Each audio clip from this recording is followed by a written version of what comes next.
38 సంవత్సరాలుగా మంచం మీద పడుకున్న ఒక మనిషి ఒక్క మాటతో లేచి నడిచాడు.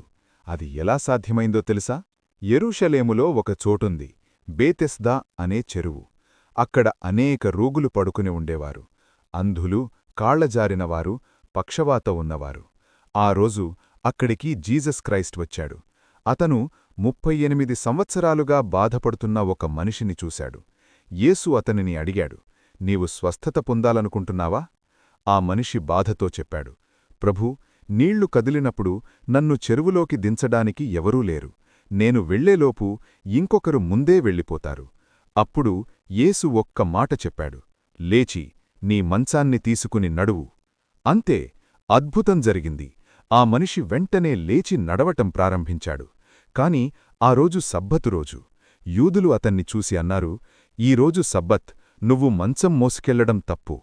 ఆ మనిషి సమాధానమిచ్చాడు, నన్ను స్వస్థపరిచినవాడు నాకు లేచి నడువు అన్నాడు.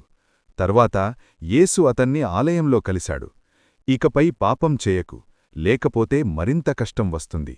యూదులు కోపంతో యేసును ప్రశ్నించారు, ఎందుకంటే ఆయన సబ్బతు రోజున కూడా స్వస్థపరిచాడు. అప్పుడు యేసు చెప్పాడు, నా తండ్రి పనిచేస్తూనే ఉన్నాడు, నేను కూడా పనిచేస్తున్నాను.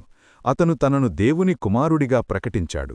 నన్ను నమ్మినవాడు మన జీవితంలో కూడా సమస్యలు, బాధలు ఉంటాయి.